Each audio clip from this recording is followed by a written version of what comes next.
You're listening to Scribble Talk, a podcast for bid and proposal professionals. My name is Bhaskar Sundram, and with my co-host Ashley Case, we will be sitting down with our industry veterans to share their stories, discuss their career, learn how to make an impact in the industry. Today's guest is Hayley Watkins. Hayley is a pursuit and marketing professional with a passion for fostering business growth. For more than a decade, she has helped critical infrastructure organizations in a variety of industries to win more work by developing forward-thinking marketing, proposal processes, and teams.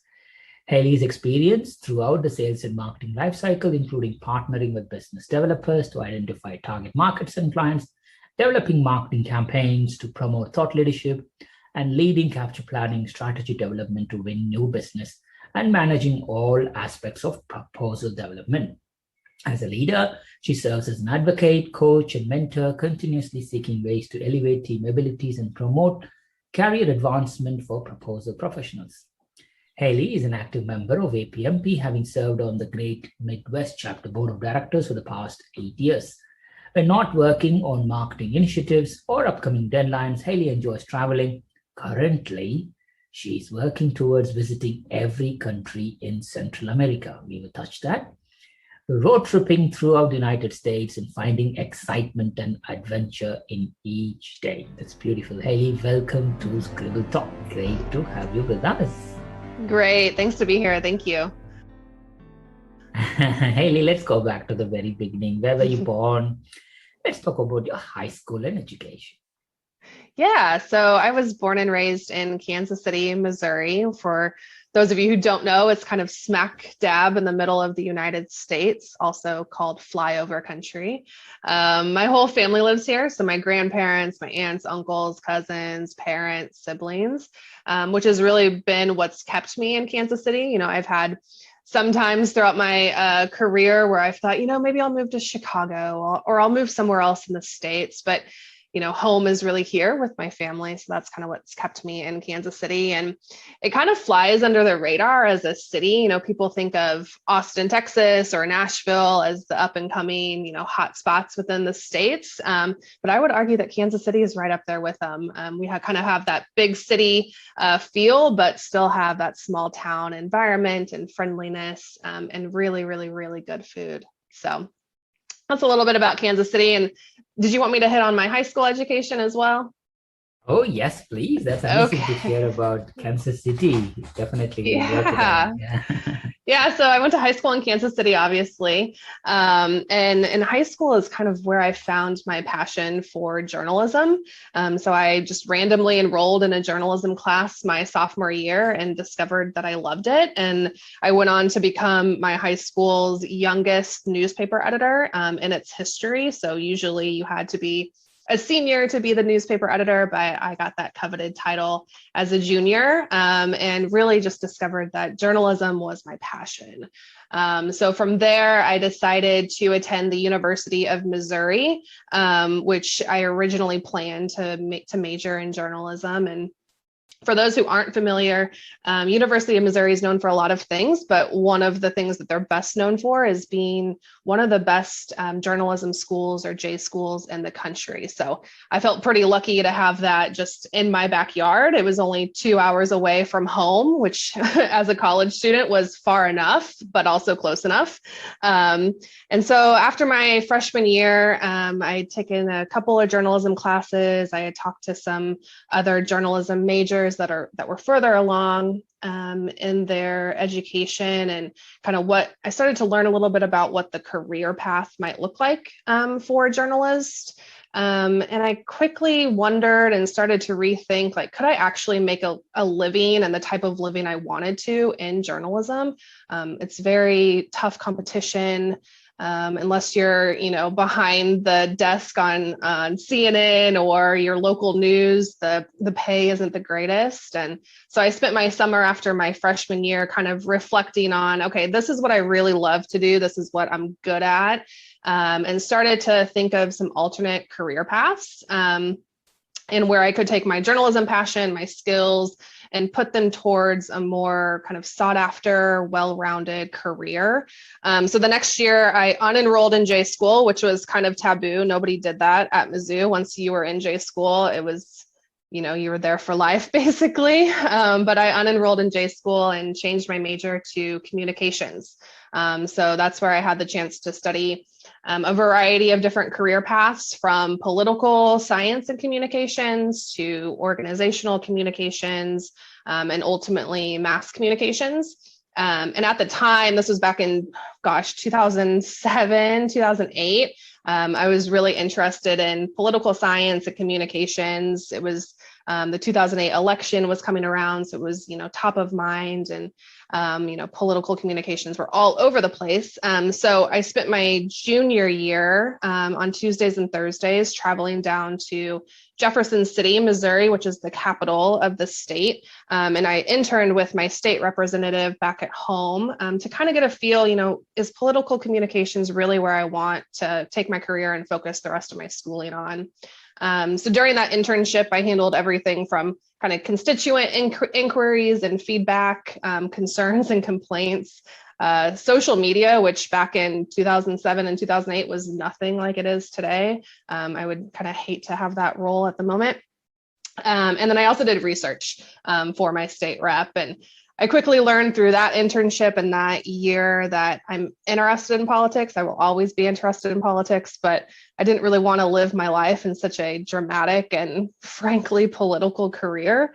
So I decided to kind of change course again. I decided that mass communications, was pretty well-rounded, open-ended. A lot of different career paths could stem out from it.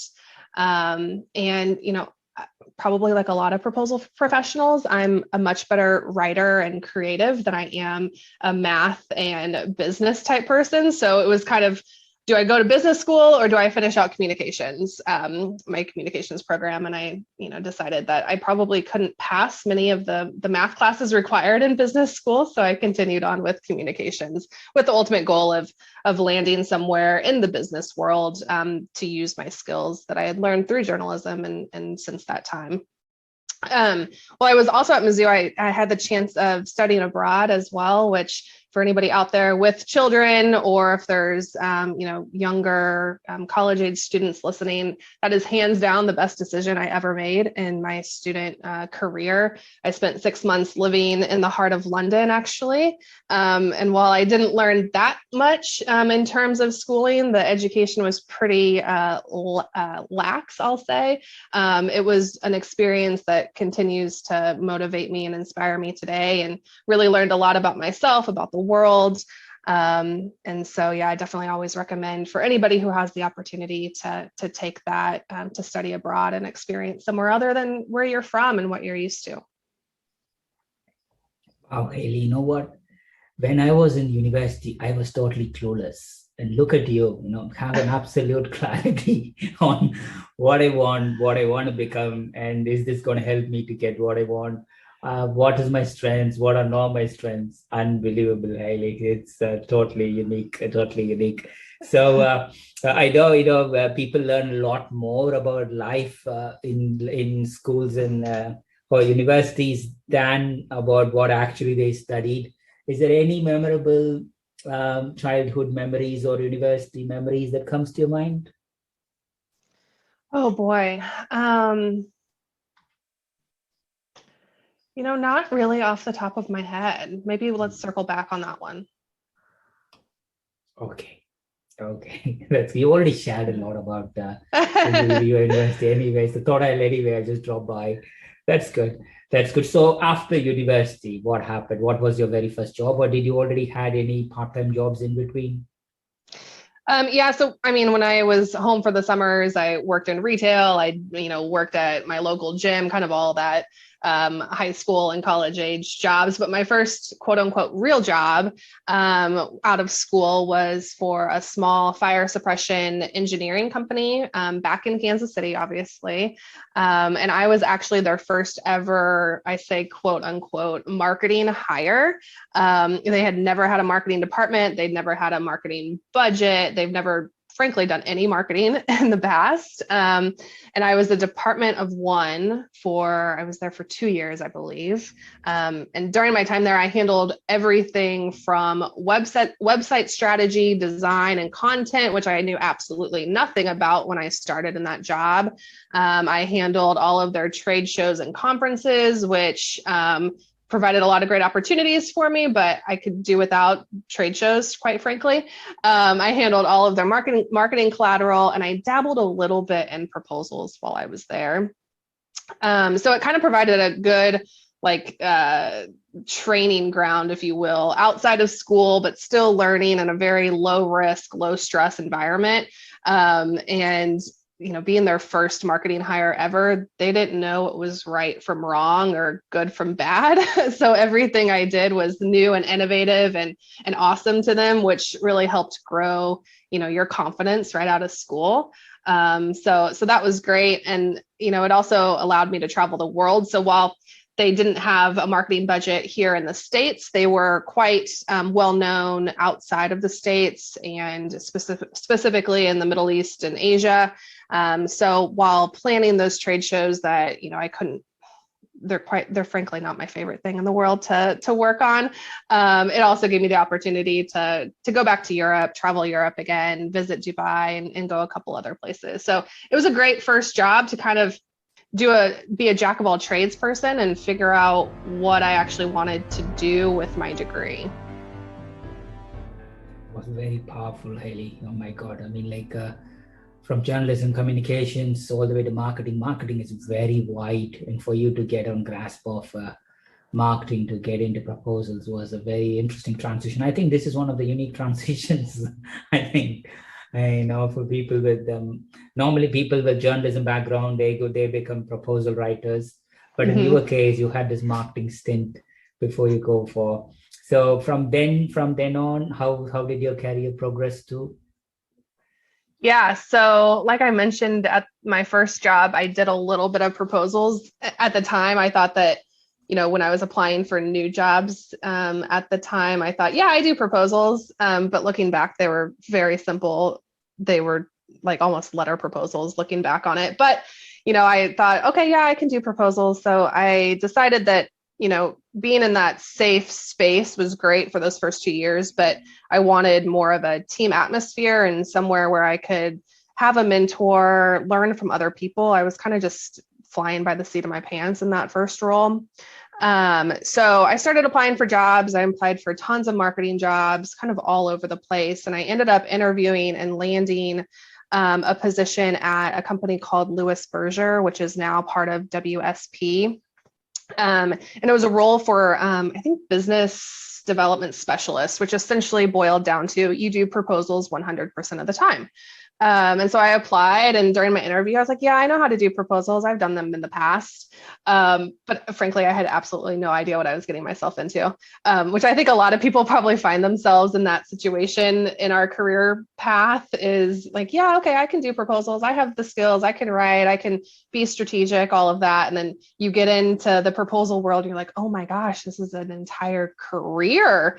And so that really opened my eyes to this career path, to APMP, and more. And I often look back on that decision to leave the comfortable, safe environment of my first position, and taking a chance and a risk of moving into basically a career path that I knew very little about, didn't know if I would be good at, and kind of wonder where my life would be if I hadn't have taken that leap. I probably would have never made it in, found my way to APMP. I would have never found my way into, learning that I love proposals and that the skills from my journalism passion and my background translate so well to the proposal world. So that's kind of how I got into it. I, like many others, just fell into proposals. Nice. And when you picked up your very first proposal, do you remember that day or that project? Oh my gosh, I was so scared. And that position did a lot of federal pursuits too in the States. So for those familiar, SF-330s were I lived and died by them. I dreamt of SF330s in my sleep. And I remember like that first year, every time I was leading a proposal, I would have nightmares at night. Like, did I forget to do this? Did I do this? What about this? And I was just always second guessing myself because I had never done it before, right? And I had a great team around me that I was learning from and a great mentor and boss. But there was always that, and I'm sure a lot of other new people to the proposal world can attest to that, oh shit moments when I woke up in the middle of the night, like, oh crap, did I forget to do that? And that happened over and over and over again that first year. So it was definitely a lot of learning and a lot of asking for help, which I wasn't in the past particularly comfortable with. So that's well said. Well said. And your marketing background, journalism background, did it help you in transitioning to proposal career? I'm sure there is some commonality between marketing and proposal management, right? Yeah, definitely. And actually, I mean, we'll get to this probably, but my positions later on in my career have kind of melded the two and blended the two together. But I think that, you know, with my journalism background, not that, you know, I did it for a ton of years, but for the years that I did, you know, you interview people, you try to get the story, you try to understand what matters for the reader. And so all of those things are super, super relatable to the proposal world, right? Especially for those of us that are on the content side, the writing side, interviewing SMEs, trying to understand what's the big idea here, what is our audience, what are our evaluators, what do they care about? So it's a lot of the same skills, which has been really cool to see. Got it. Perfect. And from the time you picked up your proposal career, Hayley, from there to now, talk us through your career journey, because you are one of the few professionals whom I call full stack bidders, who can do end-to-end bid lifecycle rather than to just focus on proposal on its own. And I'm a strong believer of business winning, as I always say, you know, experience, see it through. So yeah, talk us through how you kind of evolved from marketing to proposals to end through your career.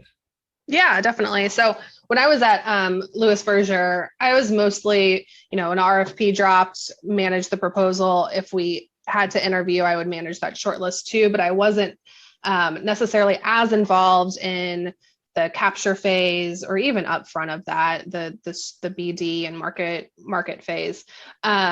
So I stayed at Berger for 3 or 4 years, and then I moved on to a company called Burns and McDonnell.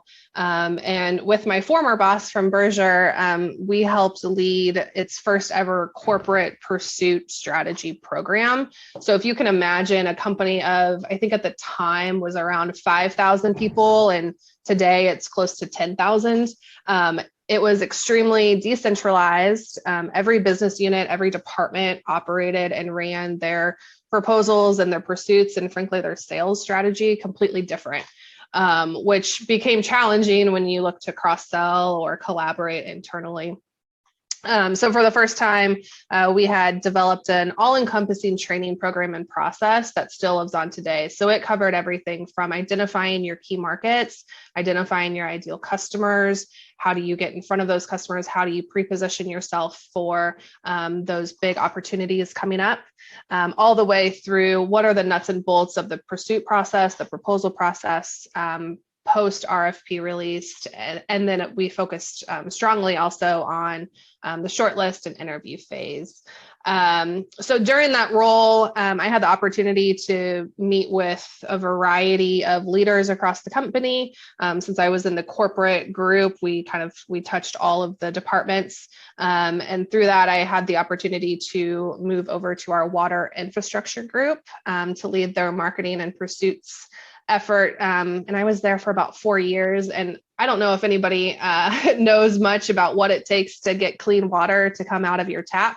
I sure didn't before I entered that department and that group. And I learned a lot about the brain power and the engineering that goes behind making sure that we have clean water, making sure that, you know, we have efficient wastewater treatment facilities and things like that. So it was really, really interesting to learn.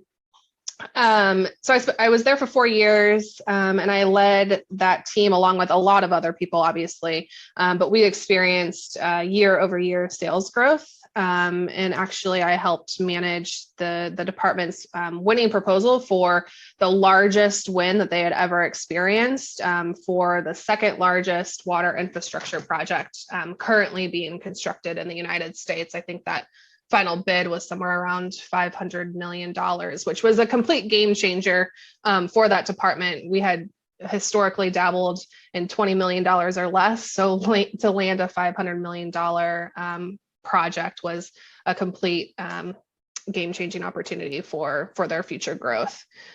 So after I was there for 4 years, I kind of got the itch for a change. It was like I could run that department in autopilot almost, and I was looking for a little bit more of a challenge again. So I transferred into a new group within Burns & McDonnell called 1898 & Co.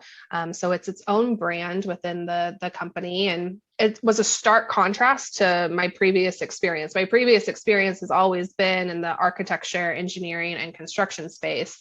And moving over to 1898 & Co., I entered the world of technology and IT and business consulting and cybersecurity. So it was almost like I had gone back to my very first job at Lewis Berger with learning all of the new subject matter, all of the new subject matter experts, all of the new, what our clients are looking for. So I've been in that role now for about a year and a half. Wow, I think I'm glad that you not only had functional experience like marketing, proposals, capture, business development, and so on. So you also applied that in different sectors as well, Hayley. That's super impressive. I love you even more now, which is great. Well, thank you. Because definitely I'm very, very passionate about people who just keep on experimenting rather than to be a specialist for 30 years in one sector doing the same proposals. I joked when I was in the water group, I was there for so long and I got so immersed in the subject matter and the engineering side of it. I joked that like on Grey's Anatomy, right? They play doctors on TV. I could play a water infrastructure engineer on TV by the time I left there. Got it. That's brilliant. And a lot of opportunities, a lot of memorable projects. And at what point did you come across APMP? Oh gosh, I probably came across APMP when I first got into proposals at Lewis Berger. So that's probably been 8 or 10 years ago now. And I got into APMP, frankly, because my employer was a big advocate of it. My boss was on the Greater Midwest chapter board. Everyone on my team was involved. And so it was just kind of like, okay, yeah, sure, I'll join APMP. I really didn't know too much about it. But being new to the industry, I quickly realized that there were so many resources, from the body of knowledge to the webinars to conferences. And I was kind of a sponge during that time. I attended all the webinars I could get my hands on, went to conferences when I could, and realized that this, along with my, day-to-day learning and my job, was really a great place to further hone my skills, learn from others that are outside of my industry, outside of my company, and kind of bring fresh ideas and more effective or innovative ways of managing the proposal process. So I've been, a member now for, probably 8 or 10 years. Got it. And have you attended any BitCons? And what was your very first BitCon that you attended? Yeah, I've attended probably the last, 5 BitCons. I think my first one was in Boston, which I don't even know what year that would have been. Maybe 2017, 2015. 2015. Well, there you go. Yeah. Time flies. That was my first one as well. Oh, it was your first one too. Yeah, I think that was my first one, and then I've made a point to try to go to each one since then. Obviously, last year was a scratch, but I'll be in Denver this year. And yeah, BitCon's fantastic. It's probably the week I look forward to the most out of the year professionally. And I always come back like so rejuvenated and like re-engaged with fresh ideas, with, just a more motivation to do better, right? 100%, Hayley. Becoming a member is one, but going and associating yourself in a chapter and taking a board level position is second one. Talk us through your Greater Midwest Chapter Association and your board members and your initiatives, especially in this past 1.5 years during COVID, and now currently any cool stuff that's been happening there. Yeah, so I'm part of the Greater Midwest Chapter, which, if you guys don't know, it covers, I think we have 12 states now in our chapter. So it's a completely virtual chapter for the most part, which is cool because especially this past year, it's played really great into what our strength has always been, which is being virtual. So that's been fantastic. I joined our chapter board and committee level probably 7 years ago with just a kind of a low level committee position, just kind of dipping my toes in to see if it was something I wanted to get more involved with. And of course, like anything in APMP, you dip your toe in, you're like, yes, I want to get more involved. So I was a committee member at first, and then I've since gone on to be on the board in a variety of capacities, from publications chair. I think I was membership chair for 1 year, vice chair, and then now I've been mentorship chair for the past 2 years. And just kind of speaking on the last year and a half, it's been really interesting from the mentorship side of things to see how many people in 2021 were interested and signed up for our mentorship program compared to years past. We almost doubled the amount of partnerships that we had in 2020 and previously. And I can't help but wonder if that's because, this past year has given people a lot of time to reflect, a lot of time to really think about what they want kind of in the next phase of post-COVID, post-pandemic, what they want their life to look like, what they want their career to look like. And so it's been really interesting to see and exciting to see these partnerships achieve certification goals, achieve other, certificate program goals, and really move their career and move the needle forward for themselves. So that's been really awesome to see within the past, 7 months or so this year. Got it. So, yeah, we talked about your early life career, your end-to-end bid life cycle experience, APMP Midwest chapter. Before I hand over you to Ashley, tell us 3 things not many people know about you, Hayley. Oh gosh, 3 things not many people know about me. Well, journalism is still in my bones. When I was in high school, I don't know if you've heard of a woman named Clarissa Ward. But she's now the lead international correspondent for CNN.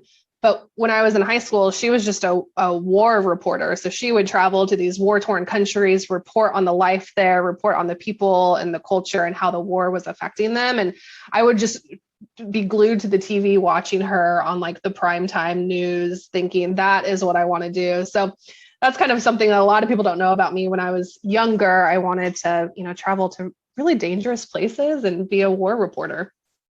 Probably the second one is I'm fascinated. I think you probably touched on this in my intro with Latin America and Central America. I'm currently working at slow but steady progress on building my Spanish vocabulary and hopefully one day becoming fluent in Spanish. And I think you also mentioned this, but I've got a goal to visit every country in Central America, which I visited, I think 3 so far, so 4 more to go. And just recently too, my husband and I, we've gotten enamored with Mexico. So we've kind of got that on our brains too. How could we visit every state in Mexico, which there's 32 and we've only visited 5. So got a long ways to go on that goal, but yeah, fascinated with Latin American culture. And probably the last one that most people don't know is that I'm actually an introvert. And people are shocked when I tell them that. And I don't know if you guys can relate to this, but I'm an introvert and I can play an extrovert when I need to. So like in settings like this, I can be extroverted at conferences, at work, in trainings, all of those good places. But when I get home from what I call a busy people day, I crash. Like I become so lazy and I just lay on the couch all night. And they always say that that's how you can tell if you're an extrovert or an introvert, is based on where you gain your energy from. Like extroverts gain their energy from being around others. My best friend is an extrovert, and anytime she's feeling, lethargic, she's like, let's go get coffee, let's go do this. And whenever, I need energy, I get that energy from being alone and kind of relaxing. So I love all of my coworkers, my family, my friends, but I definitely need my alone time. So those are probably my three things. I'm so tempted to go deeper on these three questions, but I'll be stepping into Ashley's shoes there. So I will quietly hand over to Ashley. Thank you so much, Hayley, but I'll see you at the very end. Thank you. Wow, Hayley. So such fascinating 3 facts. I have a feeling those are going to inform a little bit your hobbies and interests, which is what I'm going to ask about first. Yes, they do. So hobbies and interests, my number one that I always tell people, and almost everybody says this, I feel like, but my number one interest is traveling. Like if I could put my money, my vacation days to one thing and one thing only, it would be to travel. So yeah, like I said, trying to immerse myself into the Latin American culture is definitely something that my husband and I both enjoy. We actually just got back from 10 days in a little small Mexican village on the Pacific coast, which was amazing. The best cell service they had was 3G, so basically non-existent. So it was so nice to be able to check out for a little bit. Yeah. Yeah, but beyond that, I mean, kind of the typical stuff. I was telling Bhaskar, I live in the same city that my entire family lives in. So we're always, especially this time of year, having pool parties at my cousin's house. Just anything around my family is definitely something I enjoy. And also just, I don't know, my husband and I go for walks every night. We're pretty boring people, really. It doesn't sound like it. It sounds like you have, quite the travel background. What are some of the more interesting places in Latin America that you visited? Oh, let's see. We did 2 weeks in Peru a couple of years ago, which was fascinating. If anybody has the chance to go to Peru, I definitely I highly recommend it. We did a 4-day jungle trek to Machu Picchu.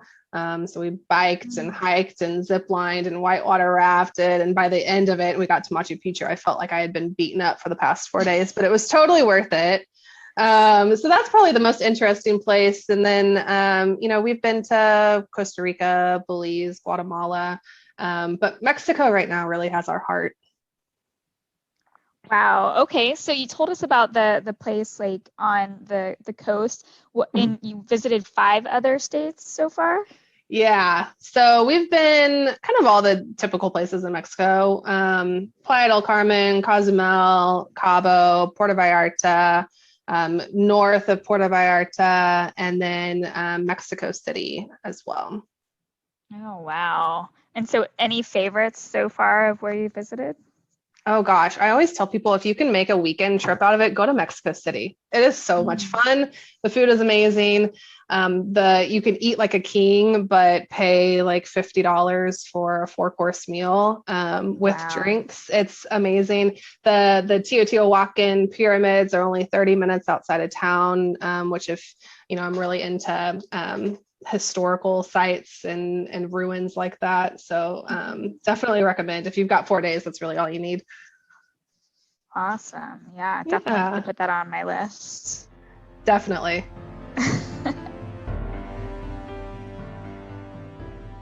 All right, well, we're going to transition into our Nutters round, our random rapid fire questions round. Okay. Named lovingly after Howard Nutt. So the first question is, what is the nickname that your friends have given you and what does it mean?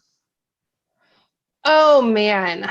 Well, my friends always call me by my maiden last name, which is Flam. And my coworkers sometimes do too. And I often even have to catch myself, like when I'm writing something or announcing myself on a conference call, like Flam's here. Because that's not my last name anymore, but I love it now because since it's not my legal last name, but people still call me by it. So I'm able to keep a little bit of my childhood and my younger years with me. So that's probably what my friends and my some of my coworkers would call me. Oh, I love that. Yeah. So what do you miss most about childhood? I probably miss the most like not having a care in the world, if that makes sense. I have 5 nieces and nephews, and they're between the ages of 16 and 11, and they're just now starting to get to that age where they are worried about things. But when they were younger, just like being able to see it through their eyes, right? Like they're not scared of anything. They're not worried about anything. If they are, it's like now looking back, it's so trivial what they're worried about. So just kind of like the innocence and all of that goes along with childhood, I would say. Because now I'm like, oh my gosh, this is, what happened? What if this happens? What if that happens? But back then I was like, doesn't matter. Right. So many impacts of what we do nowadays. I know, so many.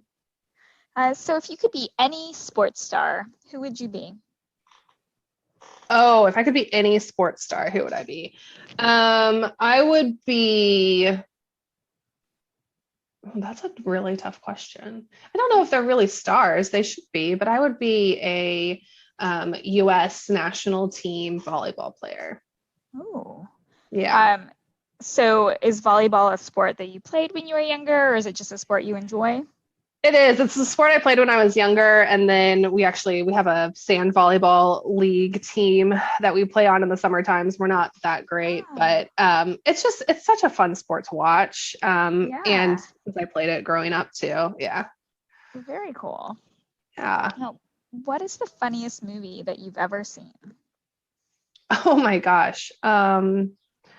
Funniest movie I've ever seen. I gotta go with the old school National Lampoon's Vacations. My dad and I would watch those all the time. Christmas Vacation, Vegas Vacation, European Vacation, the original. Those are just so great and classic. Absolutely. Definitely funny videos for sure. Yes. What is an ideal weekend for you? An ideal weekend for me, they could go one of 2 ways. One would be to do absolutely nothing and have 0 plans, and just kind of go with the flow, which is kind of what we did last weekend. Just, have a slow Saturday, go for a walk this time of year, go to the pool. On the flip side of that, another, ideal weekend would be going camping. We love to go camping. So kind of both of those would be ideal. Yes, those both sound very nice. If you were the captain of a pirate ship, what would be the name of your ship? Oh my gosh, what a question. Oh man, I'm terrible at this stuff. Let's see.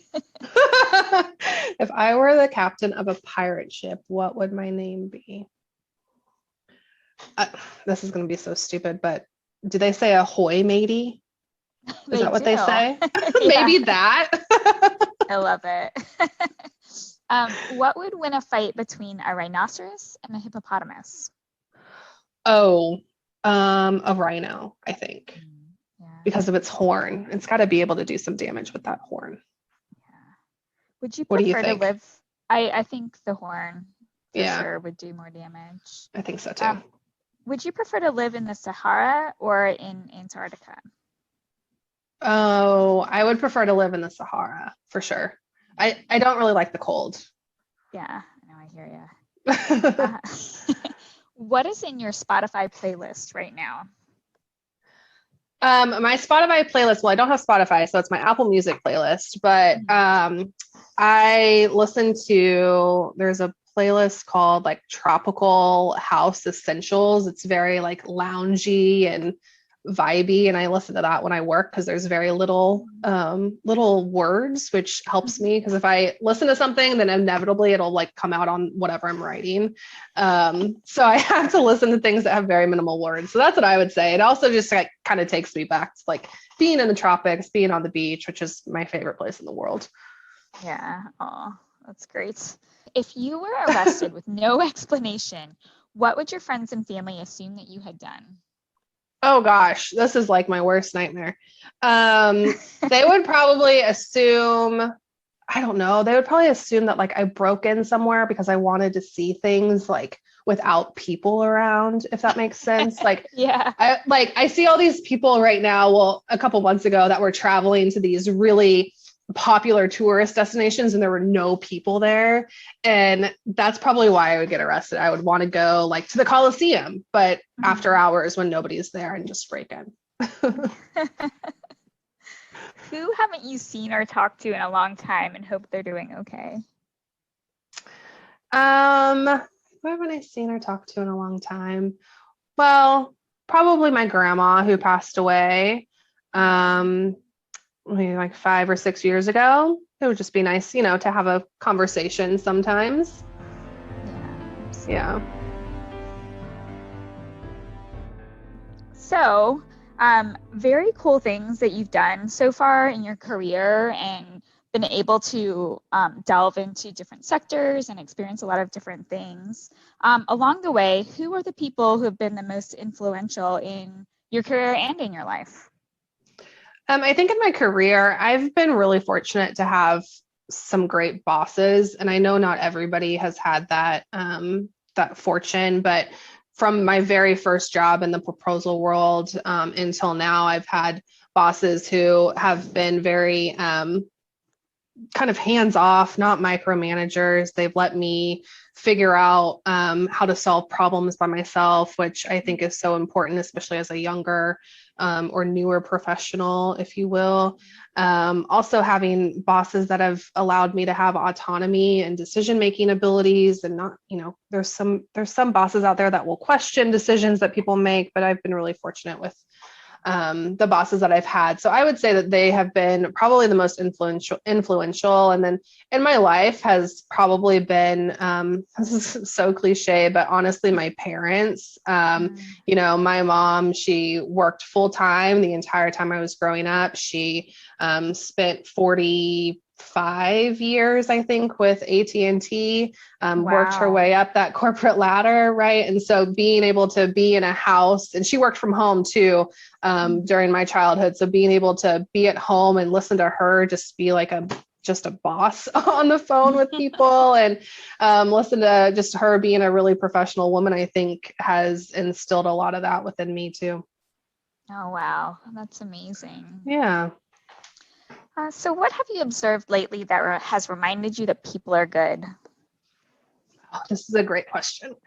So I think the last year and a half has been very trying and challenging and uncomfortable for a lot of people. And, you know, there's been a ton of conflict. But I've also seen like a lot more kindness this past year from places that maybe historically hadn't. And one example would be like workplaces and employers being more aware and compassionate about specifically like the mental health toll that the pandemic has had on its workers and its employees. And, you know, seeing companies extending a lot more like grace and flexibility to their workers in the past year and a half has been awesome. And I was thinking about this last night, just little things. I was going for a walk and, you know, about a month ago or 2 months ago, maybe now, the mask mandate ran up in the States. And it's just been so nice to see people smile again without masks on. And it's amazing, like just how much a little smile from a stranger can brighten your day. So I think those are probably two examples. Wow. Yeah, I love those examples. So on a similar note, who is the kindest person that you know? Kindest person I know is hands down my mom.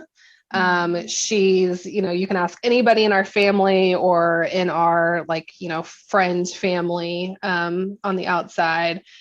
She's experienced a lot of adversity and health challenges through the years, and she's overcome it all with just optimism and grace and still kindness and compassion and love. And she's really the glue that holds our entire family together. And she's everyone's go-to person for advice. Even my friends to this day from childhood They'll call her or stop by her house to get, career, relationship, or life advice or whatever. So she's always been like that welcoming person that, if you needed something, you could always turn to her.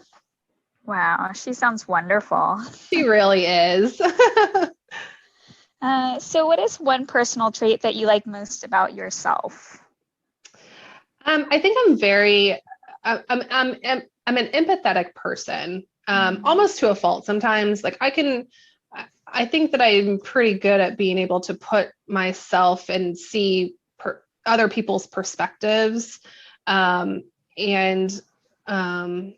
understand, the feelings or whatever they're going through, which I think helps in being, a manager or, a team member, leading a team, what have you. I think empathy is so key. Oh, absolutely. Wow. So Hayley, we are down to our final 4 questions. Okay. The first of these final 4 I have for you is, what is one thing that you wish you had known when you began your career? I wish I would have known that success is not all about titles and money. When I first started out and I had that very first job at the fire suppression company, I had classmates who were going on to work at really well-known marketing agencies in cool cities, and they had this like really, posh lifestyle. And I remember back then I was like, oh my gosh, I'm not making it, as if like making it is the same for everybody. So I think those are probably the one thing that I would wish I would have known earlier in my career, is like success or titles and money aren't everything, and to not compare like where you're at in your life with where other people are at. Definitely. Yeah. Oh. Deep stuff.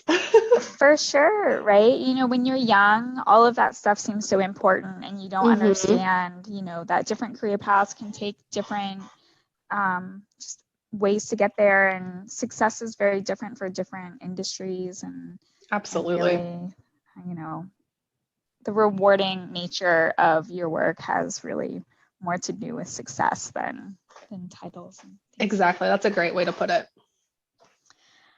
Okay, so what is one common myth about our profession that you'd like to debunk? I think we're doing a good job of working to debunk it, but I think the myth that I hate the most is like when people say, "Oh, just pretty it up," or "Oh, just put this all together." It's like, we're professionals. We bring a lot more value and insight and intelligence to the table than just formatting or just prettying something up.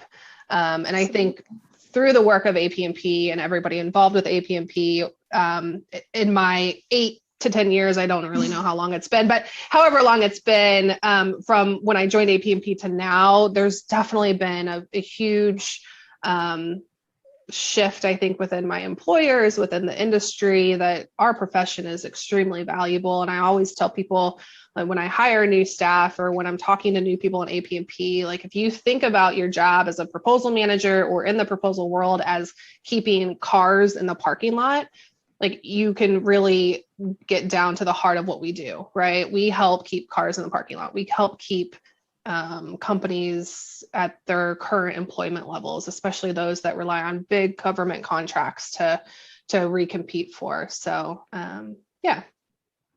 Yeah, absolutely. We make sure that people are employed and people have jobs and that companies continue to have revenue. Yeah, so it's definitely not all on our shoulders, right? But we play a key role in that, which absolutely. I think sometimes when we're like nose down on a really annoying deadline, you can lose sight of that. But if you really keep the end goal in mind, is to win this contract so we can keep these people employed, absolutely. Do much more. I feel a lot more fulfilled. For sure. So what is the best piece of advice you've received, and who gave it to you?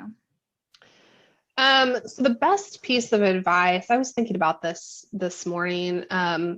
nobody gave it to me. I think Tony Robbins actually said it at one point, but I've heard it in a couple different places. But it's the notion that where your attention goes, energy flows. So if your attention is focused on the negative, energy is flowing to the negative. If your attention is focusing on the positive and what could happen in positive terms, then your energy flows to the positive. I think, sometimes we all go through the cycles of being kind of down and whatnot, but being able to focus on what are the good things, what did you do right, what could be the positive outcomes of this, is so much more beneficial than ruminating on the negatives. Oh, absolutely. And the same goes for, your leadership style, right? If you're always negative, your team is going to be negative. And if you can stay positive and help them focus on moving in a positive direction, it just makes the experience so much better. Absolutely. Everybody's learning, right? This is all our first time at everything. So we're all learning as we go. Yeah. Wow. Okay. So Hayley, it's been amazing hearing about all the things you've achieved and what you've done so far and all of your fun travels. We're curious, what is next for you? What are you looking forward to in the future? I think what's next for me is probably exactly where I am right now. I've been in my new position with 1898 & Co. for about a year and some change now. So, in all intents and purposes, I'm still learning that team and those ropes and that subject matter. So really honing in on that. I think what's also next is this past year, I've gained a much more healthy work-life, I call integration, with the ability to work from home when I need to, work in the office when I need to. And that's definitely something that I'm not giving up anytime soon.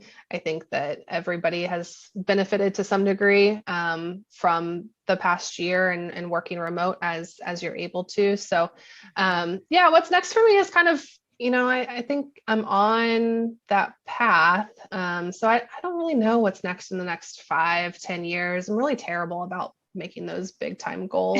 I'm good at like the next year, but not 5-10 years down the road, because so many things can change. Like the past year, life happens and you just never know what you're going to get thrown. So I'm pretty happy and content with where I am today. Well, that sounds like it's going to be an exciting path, and taking it, one step at a time. It's a great way to handle things, and it makes you, I think, more resilient to changes and things. So definitely, which I think we all have become lately. We've had to, right? Yeah, no option. So Hayley, is there anything that you had wanted to share on the podcast that we haven't touched on yet? I think the only other thing I would say, and I probably should have said this back when we were talking about APMP, is if anybody is listening and you're, just a member and you attend webinars, you attend conferences and whatnot, I'd really encourage you to look to get involved. I can attest from my personal experience and others around me that APMP is truly an organization that the more you put in, the more you get from it. And I'm sure you guys can relate to this. There was kind of a tipping point within my journey with APMP of, have I learned all that I'm going to learn from this organization? Are there any new tactics or processes or ideas? And of course there always are, but you reach this point where now it's time for you to give back, and for you to share what you've learned, for you to provide opportunities for those newer in the proposal world, and for you to give back. And I think that for anybody who's kind of at that stage where you're like, I don't know if I'm getting as much value out of APMP anymore, you're probably at that threshold of maybe you should start to give back, because you probably have a lot of great skills and ideas to share with others at that point in your career. Yeah, that's such amazing advice. And I'm so glad that you have brought that up and shared that with the audience, because it's so, so true. And you get so much out of becoming involved and sharing your knowledge. Absolutely. And just meeting people like you guys, right? Like the APMP family is pretty tight. Absolutely.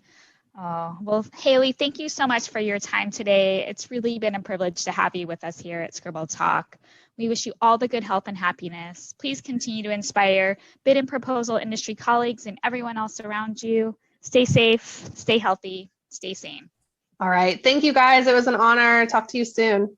Thank you, Talk Hayley. Take care. All right. Take care, guys. See ya.